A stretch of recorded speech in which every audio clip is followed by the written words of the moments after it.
My name is Grace Hayek, and on behalf of the Glencoe Public Library, I welcome you to our webinar with David Roos of STRAAT. Located in a dynamic arts complex in Amsterdam, STRAAT is the world's newest and biggest museum for urban art.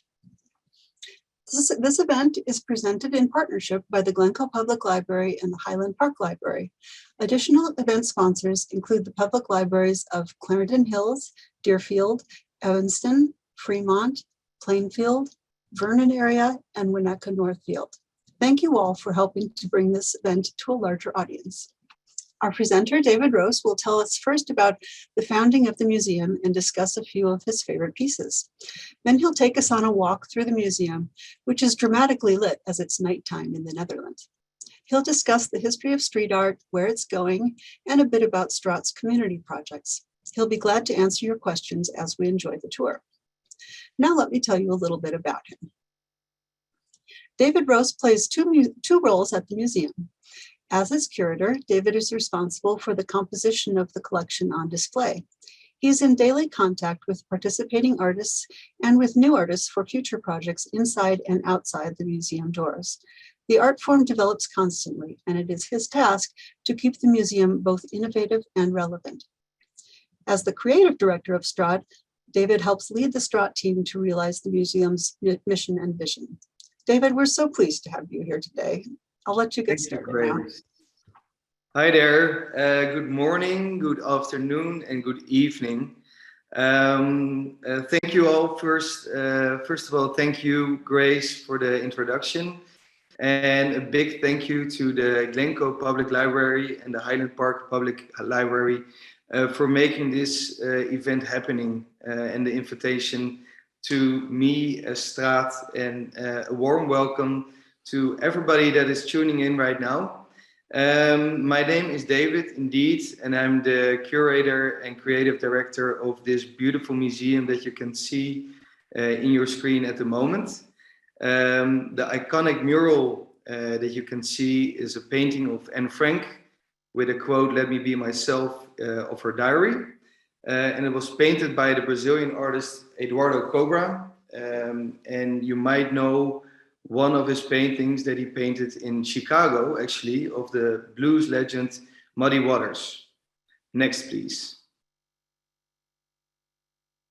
So a little bit about myself, next to what Grace already told you. I have a completely different background. I studied medicine and a master's in healthcare management. And that's not the normal way to become a curator of a street art museum. And I worked at child protection. And my way into the street art scene was through my street art photography with my Instagram just behind it, Roos86. But anyway, enough about me. Let's talk about STRAAT. Natalie, if you can show the movie.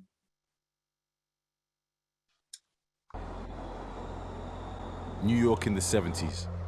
What started off as an audacious symbol for self-expression rapidly flipped to a global art movement that allowed an outcast to share their stories.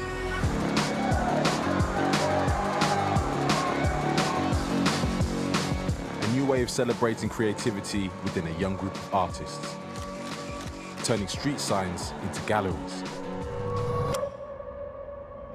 Sites such as the NDSM wharf, what used to be Amsterdam's iconic shipyard, a haven for pioneers, over time evolved into a district that expressed freedom and tolerance, where creativity gathered. Now it became the place that houses an elegant chaos, where a worldwide movement reunites under the same roof. A place that gives home to street art, artworks as big as walls, made here by artists from around the world, revealing the stories behind art that would remain untold within the streets.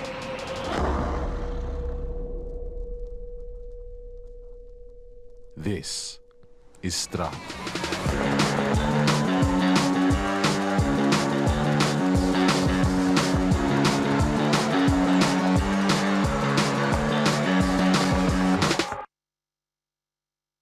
To the next, please.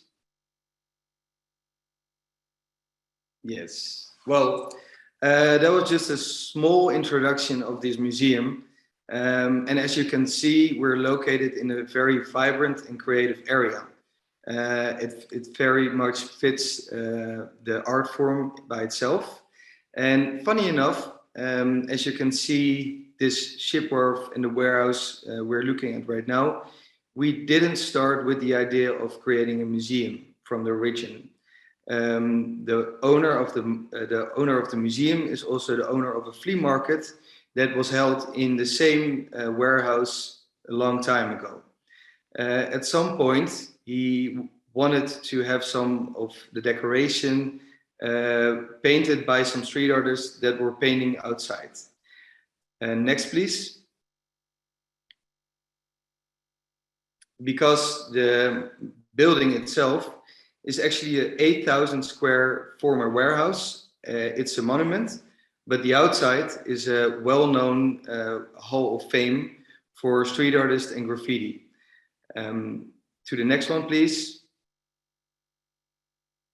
We evolved, and obviously there was a long time between the previous picture and this one, but the first idea was to have some decoration for the flea market.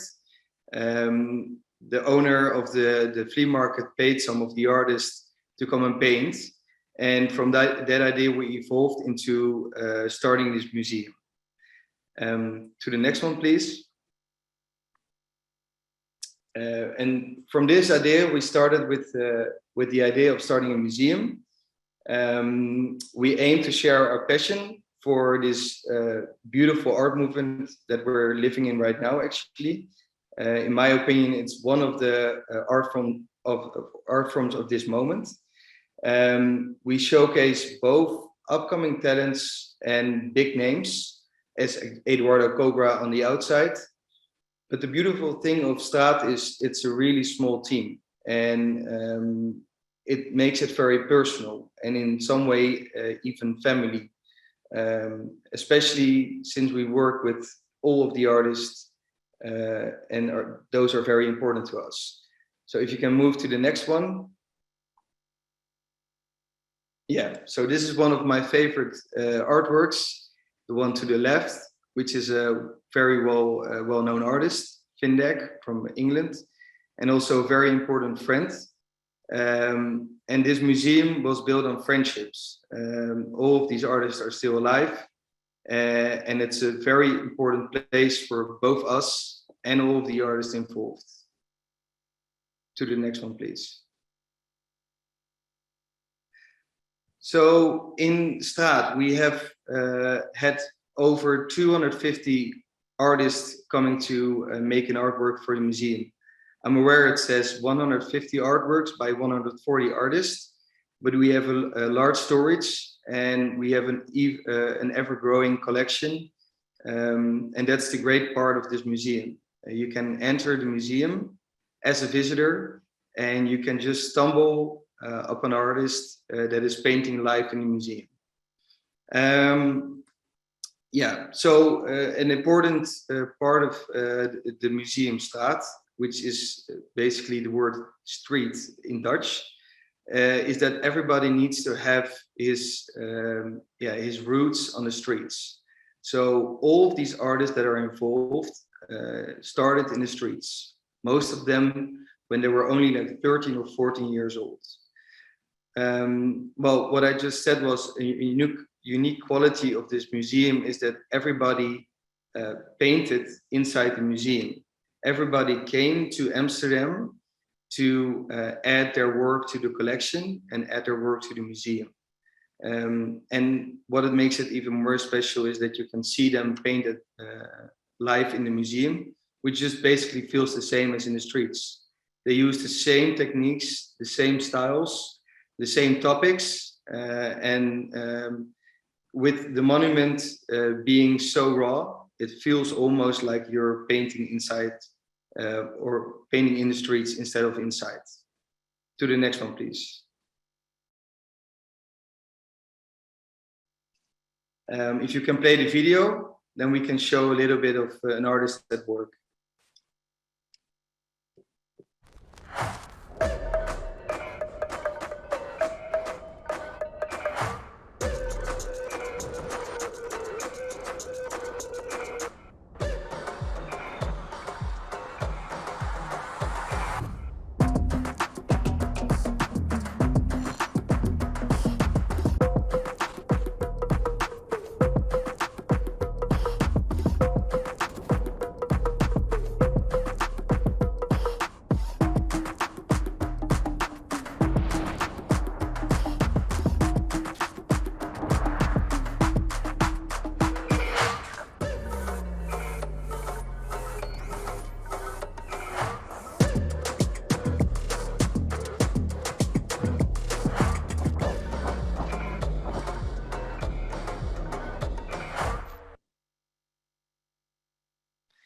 Thank you. To the next one, please. I already saw a question. I will answer the questions later, but there are actually a lot of different ways of using street art and graffiti in the streets. The normal way and what everybody expects to be graffiti and street art is with a spray can, but there are also a lot of artists that use brushes or even stickers, paste ups. They use, as you saw on the video, the last video we just saw, somebody paint with ink. There are people putting urban installations inside the streets. So there are lots of different ways of expressing yourself, except for despite the spray cans. So all the artists that came here, we got to really know them. We had interviews with them. We tried to understand the story of the artist and the story of the painting. So we had 200 interviews with all of these artists, but we gave them complete creative freedom to paint whatever they wanted. And we selected the 5 different themes. I will announce them soon, by listening to all of the different interviews with the artists. So we came up with the different themes of personal, aesthetical, grounded, conscious, and empathic. But the beauty of our museum and the artworks that we show is we could have made 5 different themes as easy. There are so many similarities between different artists from different countries, from different continents. And every artist inspires another artist if they come here and paint in the museum. The beautiful thing of the museum is once a new artist enters the museum, they are very much triggered to give us and themselves their best, because it feels like a very special place to be in, coming from me, but that's what I hear from the artists. So everybody is challenged to give them their best. To the next one, please. And by doing all of these interviews and spending all this time with the artists, well, as Grace told you before, my role is to be really in touch with the artists, to be in touch with them on a daily basis. I travel to meet them. I invite them to come to the museum, and we create this mutual respect by building this museum, and also really depending on the artist by building this museum together. And we build beautiful friendships and relationships with all of these artists. Unfortunately, we built the museum together with these artists for the last 5 to 6 years. And as you all know, we had to face this pandemic the last 2 years. We opened the museum the 9th of October in 2020, and only a couple weeks later, we had to go into lockdown. And because of that, we weren't able to invite the artists to celebrate the opening of STRAAT with us. We found a small way of sharing the experience of the museum with them, and it's by doing STRAAT talks. So if you do the next one, please. So during the STRAAT talks, I connect with the participating artists. In this picture, you can see, well, obviously me, but also the artist below, Pure Evil, Charlie, with his youngster, his son.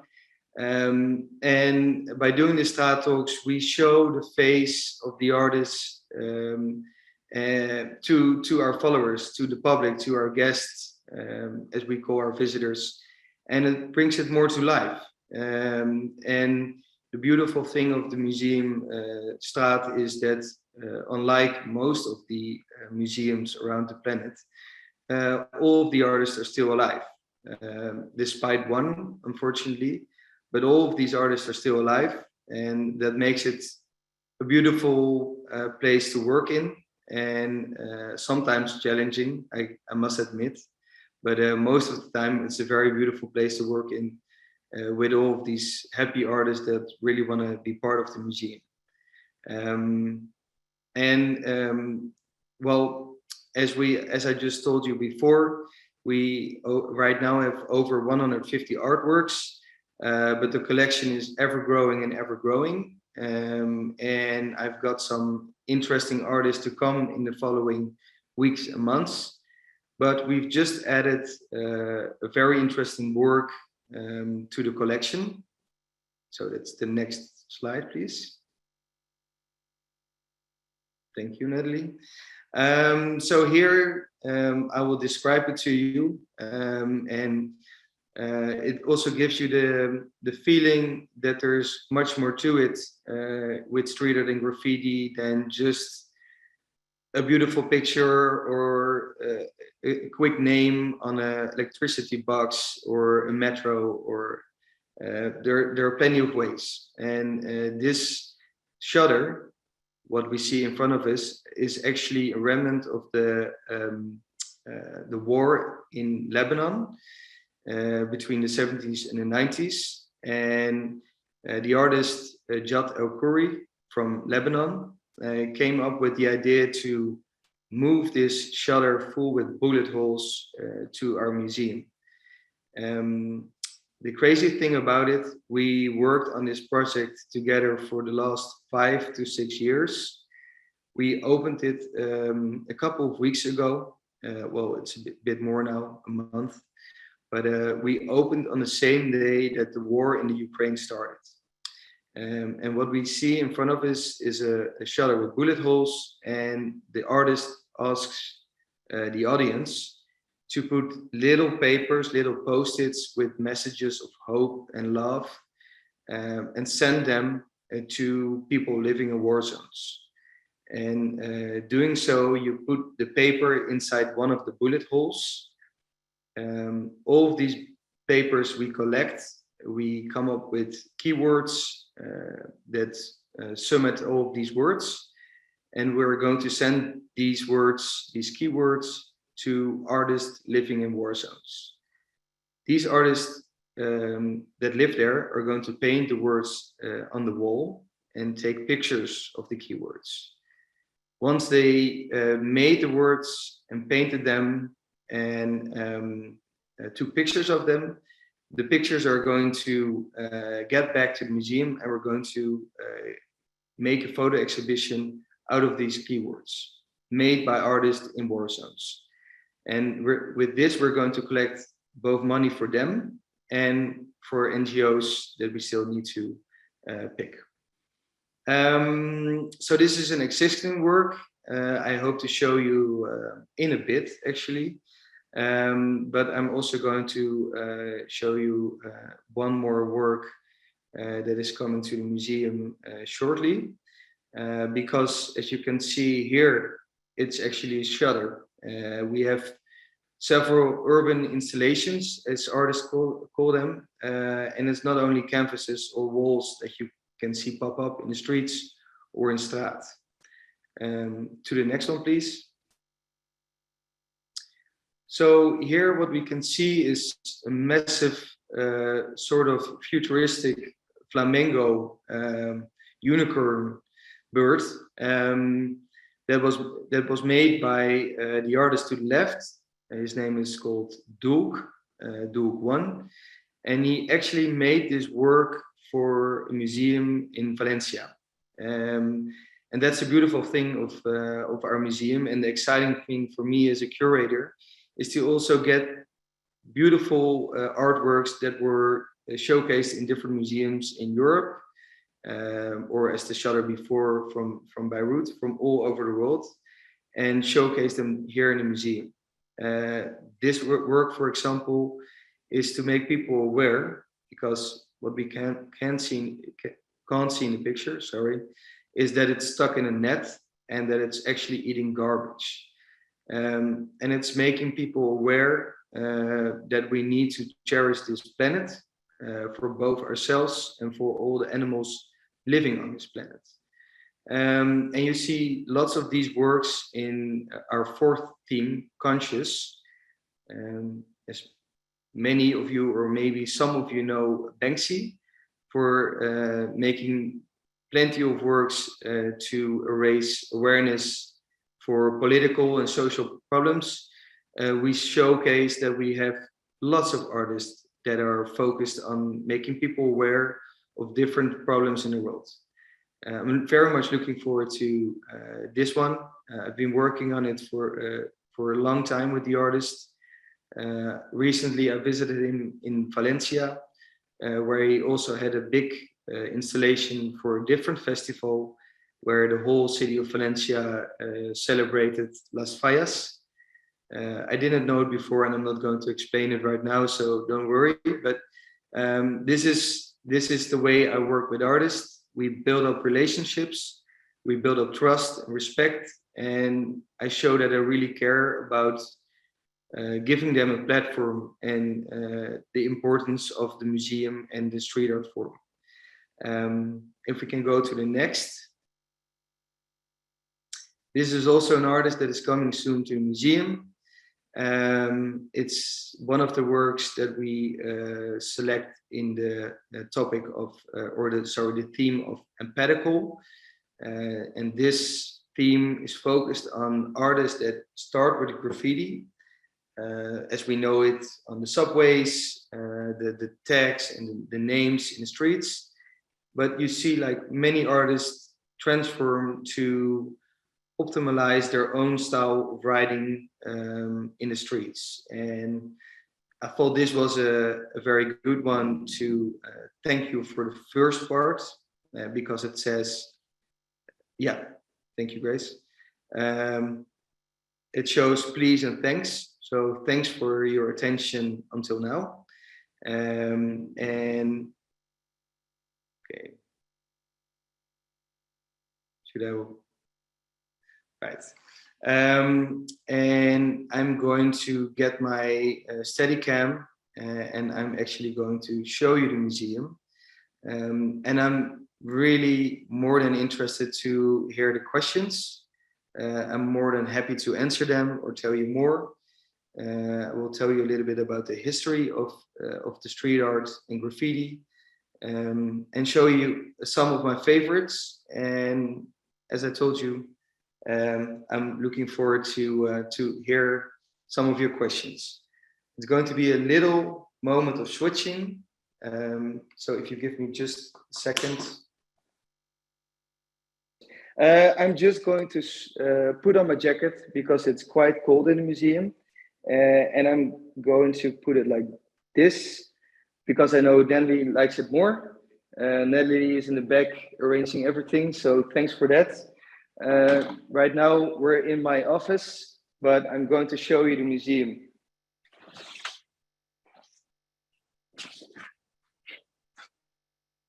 Okay. At this moment you're still looking at me, but that's going to change very soon. There you go. Okay, I hope you're ready because I'm going to show you right now.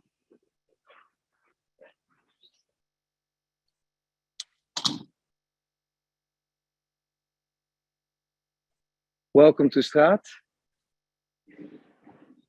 As you can see, it's a little bit difficult to.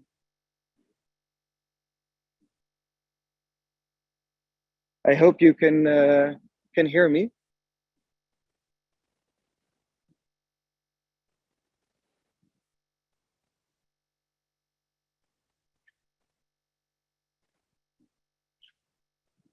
This is a 8,000 square meter museum look like. I just need to go down and then I will continue my talk. If you have any questions for me, just let me know. I'm more than happy to answer them. And yeah, just come with me on this walk. How often do I change works? It wasn't really necessary until now, since we opened in October 2020, but we have been closed for such a long time due to the lockdown. But more artists are hearing about it, and more artists want to come to the museum. So for me right now, it's a really difficult task to select artists that need to go to storage, and that quite frequently we're changing paintings, and I will actually show you a couple of places where I'm going to change, where there will be canvases soon. There you go. So all of these really started in an organic way. We really respect the place where we're in. So all of these colors are the same as the colors of the building. The artist, is there an average size for each painting? Thank you very much. I was just going to tell you about it. The artists get different opportunities of painting a canvas. As you can see over here, this is the biggest size that we have. And I'm pretty sure it doesn't fit in your living room, because this is, and I'm sorry for the Americans, but it's 9 meters by 5 meters. Grace, can you maybe explain what's that in feet? I'm not sure. It's really, really big. It's really, it's really, really big. Yeah, that's also a very good explanation. So that's the biggest size that we have. And then this is the middle size, both to the left and to the right. And it's 5 meters by 3.5 meters high. And to the right of it, there, you have the smallest, and which is 2.5 by 3 meters. We're actually always evolving and always developing. So pretty soon, the whole space to there, and that's going to be 50 meters by 7 meters, is going to be one canvas, and it's going to be painted for, I'm not sure if you still know her. She's a singer from Holland. Her name is Eva Simons. She was quite well known for working together with David Guetta and Beyonce a decade ago. So it's also quite exciting, and that's going to happen in June. At the moment, we're in the first theme, and it's called personal. I just wanted to select one of the paintings that shows a really beautiful story, and it's really personal. This artist is called Scout. He's a Spanish artist, and he lives in Amsterdam. And what we look at actually is his nightmare that he had between his 7th and his 14th year. We see a desert with a big hand installation or sculpture, and a hole in the ground with a key in it.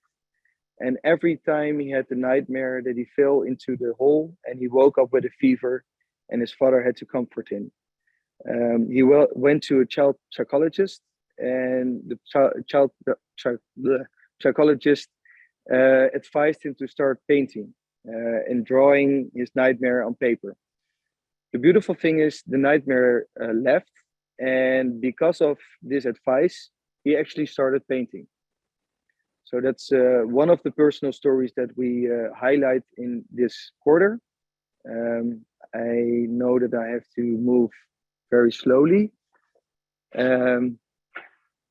And as you can see over here, you have actually the artists that are painted very realistically. So it's a bit of an Indiana Jones painting, but you can see Ballström and Whalen, and that's actually Whalen, and that's Ballström.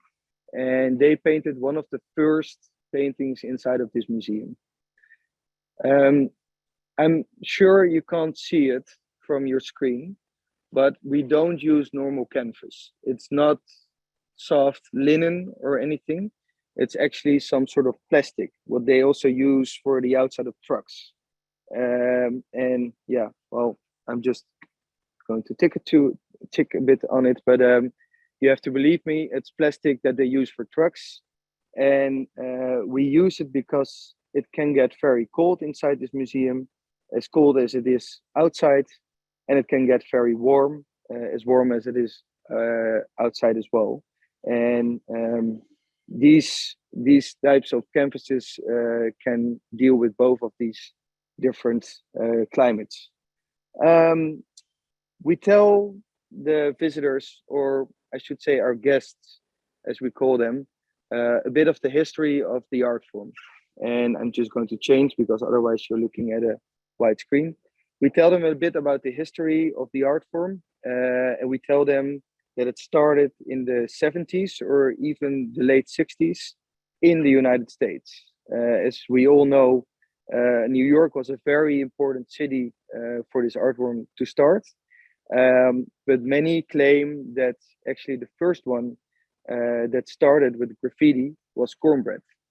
I'm pretty sure it was also announced in the announcement that I was going to do this talk. But cornbread actually came to the museum. And this was such a big honor for us to welcome the first graffiti writer inside our museum, where we focus so much on giving these artists a platform. And I can only say the respect was mutual, and it was a very happy moment to welcome him inside the museum. And it's beautiful that with this art form that is still so young, but also already over 50 years old, that most of the artists are still alive and can cherish these moments with us in a place like this. I'm not sure if there are any questions. I can't really see it. So, Grace, that's just for you. If there are any questions, then just... There are lots of questions, yes. Okay. Oh, okay. I can see the Q&A, but then I have to click on it. Oh, yeah. Would you rather I read them, or would you rather read them yourself? Well, I've seen a couple of them with the different sizes and how often I change, but I didn't see any other questions. So if you maybe can read the next one. Yes, this is just a little one. Did you reverse the R in STRAAT to copy the Swedish music group ABBA, or the USA Toys R Us stores that does the same thing? Oh, that's a good question. I hope my brother is actually watching, because there was an agency that presented the names to me, and one of them was STRAAT, and I really liked to keep it simple and to keep it Dutch. And right away I told them, like, if you turn the R, you read art. And then my brother actually came up with the idea to turn the R in the logo. So it's not related to ABBA or Toys R Us. Okay. Is there a limit? Thank you. Next question up just says, if someone's visiting Amsterdam, what's the easiest means of getting to the museum via public transit? I can answer that one, actually. Go to the central station and take the free ferry across the river, and then it's just a short walk. Yeah, that's right. Yeah, that's true. Well, you recognize the building from far away. But with the Anne Frank, of course, but it's a very quick ferry from Central Station, and you will be here in 10 to 11 minutes. I know the time because I take the ferry all the time, so you're here within no time. I saw a question about the building. The building is a monument, but we had to do lots of work before we were able to open the museum, because it's a monument. So we had to renovate all of the bricks that you can see up there before we were able to open the museum. Aside of that, it's a monument, so we're not allowed to do much. So you see still the tram rails going from one way with the small doors where the different parts of the ships entered, to the big doors where the ships left. Everything is still here. So we have the cranes. Well, I will continue walking. In the back, you can see the cranes. They're all still here. You need to watch out when you're walking because it's not really smooth. But yeah, people manage, and they love actually that it's in a place like this and not a clean building with white walls, and it fits perfectly, I would say. Right now, yes, Grace. Oh, sorry, I thought you were done. Go ahead. Oh, yeah, no, tell me, it's fine. Another question, do you limit how long each piece will stay in the exhibit? No, not really. And I will come back to that question in a bit, and I will explain you why. Because like every piece is different, and there's a different, well, I don't want to say importance, but feeling to some of the paintings inside the museum, and it will be hard to ever shift them away and replace them. But it's a good question, and well, what I said before, it's the start of moving paintings and shifting them for others. So yeah, there's not a real answer to it right now, but hopefully many of the paintings can stay for quite some time, and people can still enjoy them. But it's also interesting to come back because, well, Grace, when were you here? 1.5 years ago. No, right. Sorry, 6 months ago. Right. Well, even now it's completely, well, it's not completely different, but there are many different paintings compared to then. So it's definitely worth a visit a couple times a year. And just to announce to everybody, we're going to release a STRAAT membership, and then you can just come to the museum how often you want for a limited price. So yeah, it's very much worth to come visit multiple times. Thank you. Well, yeah, sure. Another question from a mural artist named Beth. She wonders if you think that the artists are making their works for the museum, specifically for the museum, or are they doing it sort of out of sight? It's hard to. Yeah, no, yeah. It's a crazy coincidence, but with what I was just going to say, because many of the artists that come and paint inside the museum are really inspired by the location, and you see them with references to the Netherlands or Amsterdam or the wharf or even this warehouse. As you can see in front of me, I will just give you a little quiz question for a second, because Helen Proctor, this Australian artist that lived in Amsterdam for a while, painted this ode to a Dutch masters from the past, and it's obviously Van Gogh. And in this way, she was inspired by living in the Netherlands and being part of this museum. There we can see a Dutch myth. On top, we see lots of X's, because Amsterdam is well known for the 3 X's. So many of the artists are inspired by coming to Amsterdam and paint inside the museum. Another question, someone wants to know, does the public interact with the artists when they're visiting the museum? Do the artists work while the public is there?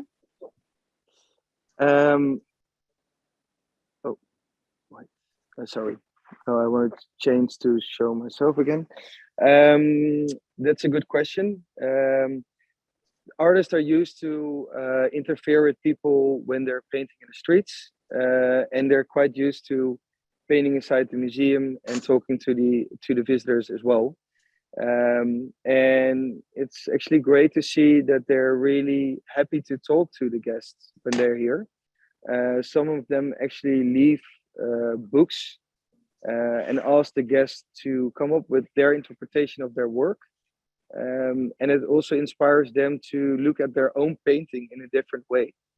So yeah, it goes two ways. It's for the guest, it's a really beautiful experience to see an artist finally paint in real life, and for the artist, it's also a treat to welcome them here in the museum.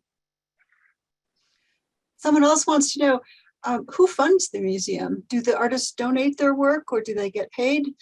And how does Amsterdam feel about this type of museum among its other museums? Right. Well, as you can see, the man on top, he's the investor behind the museum. Yeah, he just started this project as well, as I told you before, as some sort of decoration for the flea market, and just got really fond of the whole project. So he's the guy behind it. Right now, we're still a private museum. We have our goals to introduce the museum year pass, as you can just translate it from the Dutch, hopefully in the future. But for now, it's a private museum that Amsterdam can visit, and they have to pay for it. But we see that they're really enthusiastic about it. We have quite some followers on Instagram, and I can see that more than half of them are actually from Amsterdam, so are local enthusiasts. And yeah. So I think that's answer to a couple of the questions that you just asked me. Okay, thank you. Sorry, did you go over if do the artists donate their work, or do you pay them? Oh yeah. Oh, sorry. No, that's right. So the artists come here, and we pay for the flight, we pay for the hotel, we provide them with the materials, with the canvas, with the food, and then the artwork is here on loan. It's still their property. It's still their copyrights fully, and we are actually, but yeah, we say this all the time. It's a museum and in some way a gallery, because if you really want to buy the artwork, there's an opportunity of buying it. But I can assure you that it's really difficult to ship a 9x5 meter canvas, and it's just much better to reach out to the artist and get him to come and paint something for you. So they paint here. It's still their property. It's a really good way of exposure to them. We have a shop where they can also showcase their merch, their prints, books, all kinds of stuff. We have a gallery where we host different shows with different of our participating artists. So there are many different ways for them to also benefit from the museum, aside painting here. Speaking of the shop, I'd like to let everyone know that it's also a great place to pick up spray paint in any color you can think of. Yes, that's true. And we're actually expanding, Grace, so there are more colors coming every day. Yeah, so I was just referring that I would answer one of the questions later, because the time that every painting is staying in the museum, I can't really answer, but I was telling the people before that one of the artists passed away, and that's Therese. He was a dear friend from Spain, and he painted this beautiful canvas in 2017, only a couple of months before he passed away. He was really happy of being here and really motivated to give his fullest to finalize this work inside the museum. So this one is definitely never going away. And the beautiful story continues, because there is actually the widow of Therese. She's also an artist. She comes from Colombia. She lives in Spain. And she came to the museum. She never saw the work of Therese in real life. And I gave her the canvas next to Therese to be united inside of this museum. So I can say for both of them, they will last a long time. And it's a beautiful story, and it's what makes this museum powerful and strong. And yeah, it's like family to work with this artist, and that's the beautiful part of it for me and for our small team, because it's a massive museum, and we're really trying to build this institute around the globe, a very well-known institute for street art and graffiti, but it's also still a small team with a lot of passion about it. Another question is, do you have a contact with or a relationship with the Museum of Graffiti in Miami, Florida? Yeah, I've been there a couple of times. I was there in December, and we celebrated their, I think, their second anniversary. We're in touch. We're in touch with lots of organizations and museums around the globe. But also for this, we're still finding our way. We're just here, and yeah, we need to prove ourselves, and we're aware of it. Okay. Another question. Somebody says she photographed the mural of Anne Frank in 2018. What was in the building at that time? So just 4 years We ago. were already we're just at the end of the museum. Well, at the first part. So when you paint, you took the picture of Anne Frank in 2018. We were already working on it. I started working in a museum in 2016. So back in this time, there were already artists behind the closed doors painting. It took us 5 to 6 years to make it happen with the monumental obstructions. The whole roof had to come off. There were lots of ups and downs. And it's crazy that we opened in this pandemic. Of course, that's not the best moment to open a museum, but we were already preparing it for 5 to 6 years. So yeah, now we're here. And it's so good that you are. I had a Thank question that works with a question from somebody in the audience. Do you provide directions to the artists about what they should paint, or do you let them paint whatever they like? And do you have any artworks that you have refused to show? Oh, that's an interesting question. Let's start with the first one.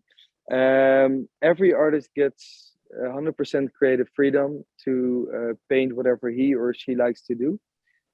Obviously, I know their style. I know most of the topics that they normally address when they paint. And based on that, I try to select the right corner, the right theme for them. All the themes are quite common, so I can just put them in one of the corners anyway.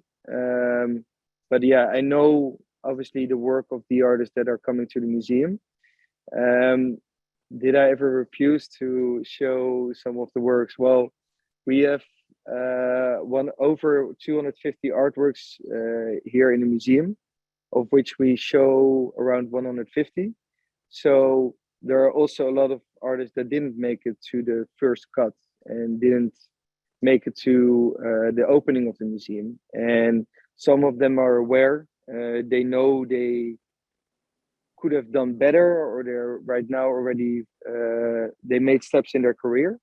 And some of them are coming back. And yeah, some of them are just not good enough to show because as I try to explain the museum and the art that is inside the museum, as a European, we say it's the Champions League of artists. And yeah, there is something to prove when you're coming here, and not everybody makes that happen or doesn't realize that in the same way.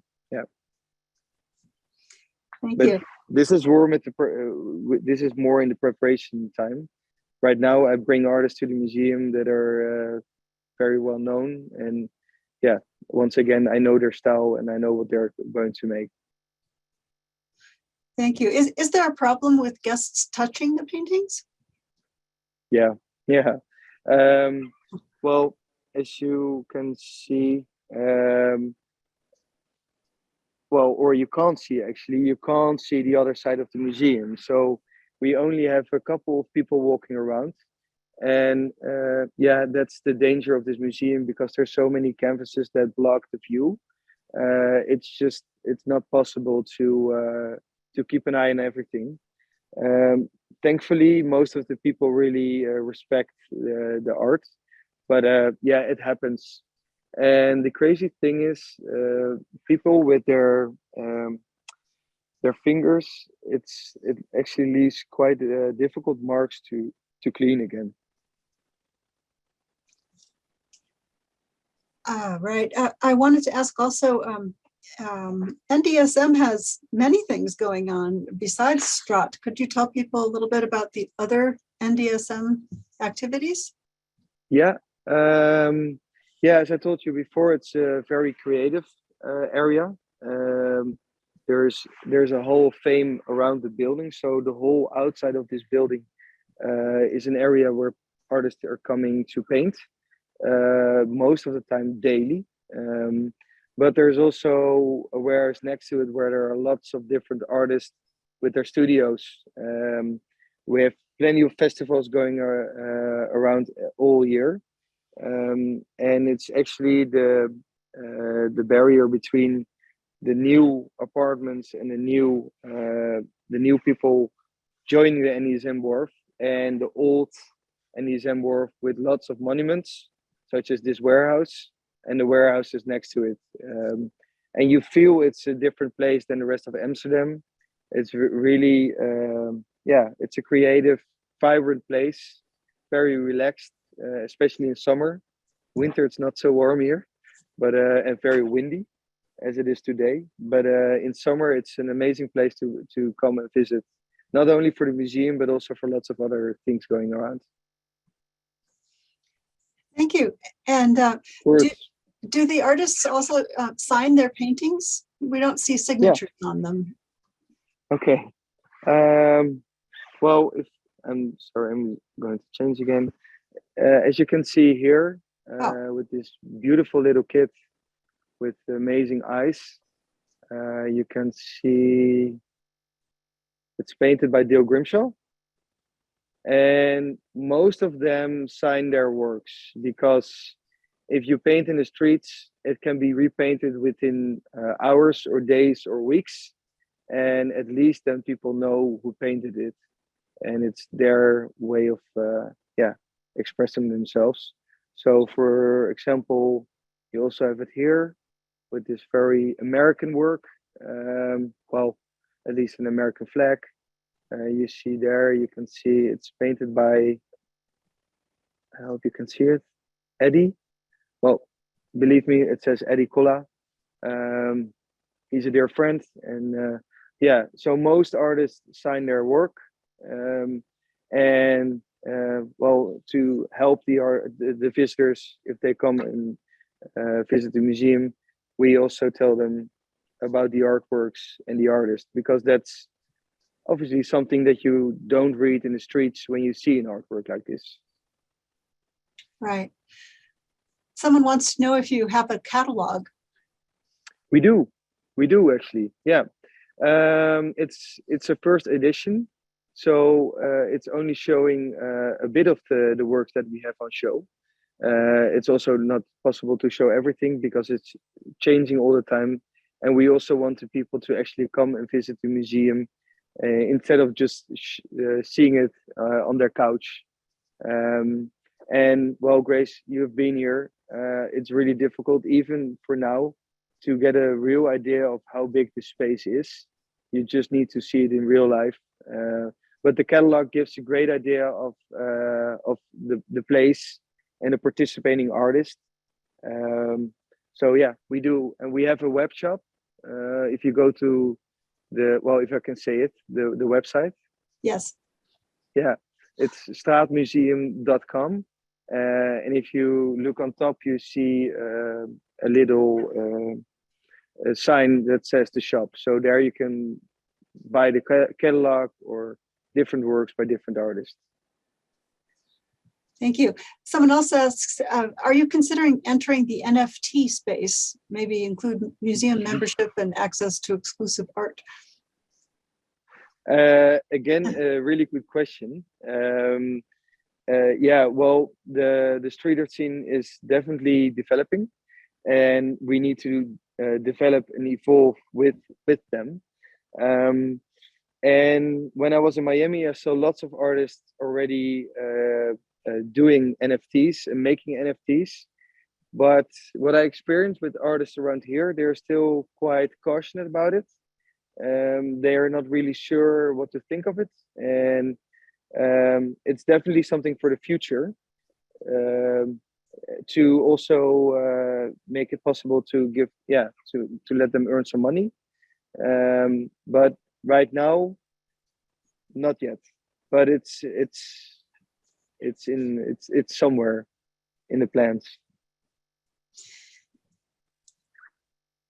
All right. More questions? Otherwise, I was. We've gone through. We had so many questions. We've gone through most of them, I believe. So I'm going to say thank you so much to you, David, for this wonderful tour. And I'm sure everybody watching wishes you and STRAAT all the best in the future. Thank you, Grace. I hope everyone feels inspired to go and see it in person. It's a wonderful, exciting place. And thanks very much. Thanks for joining us. Bye-bye. Thanks for joining.